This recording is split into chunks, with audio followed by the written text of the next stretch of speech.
Nyt ei nähdään lai vittu käy saatana. Nyt tulee taas jos vitutusaihe.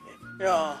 Elikkä tää lehti, tää helvetti lukee tarjouslehti voimassa, mutta mennään tän vittu sivulle. Ja siinä on normaaleja hintoja, vittu saatana. Ihan normaaleja hintoja, vittu saatana. Tää pistää mun ihan suutuksiin, tämä saatana. Tää on kusetusta. Ihan selvää kusetusta, hillo saatana. Niin onkin vittu. Kyllä niin vituttaa taas tämäkin saatana.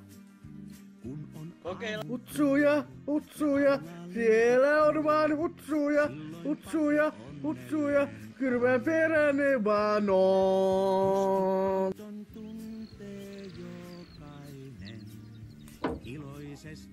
Topi Ansi Fussiolla. Pääsesi huomen kattoo mitä siellä on. Mutta Ansi Topi nuo rauhas. Oikeesti Topi nytten.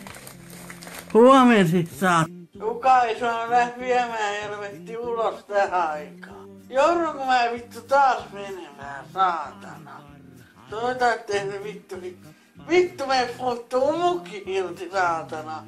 Mennään hakeeseen. Ihan pieni hetki. Hyvä kissa. No?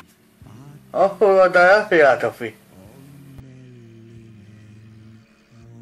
Joo, katsotaan nyt mitä vittua ne Jonne tän laitto tähän kirjeeseen, saatana. Joo, vittu. Terve! Vittu, saatana! Lähne vittuu siitä. Helvetti. Maistetaan nyt. Joo, elikkä hyvää on suosittelen, mutta olkaa varovaiset, ettei vittu lähde vaan valloin. Joo, elikkä pahoittelukirje. No pahoillaan siis vittu, että ne on laittanut postiluukun, eikä niistä oo tykätty niistä tavaroista. Topi! Mitä siellä kattelet? Mitä? Topi! Topi! Tuu vaan tänne, tuu. No, mitä sä mietit? Topi!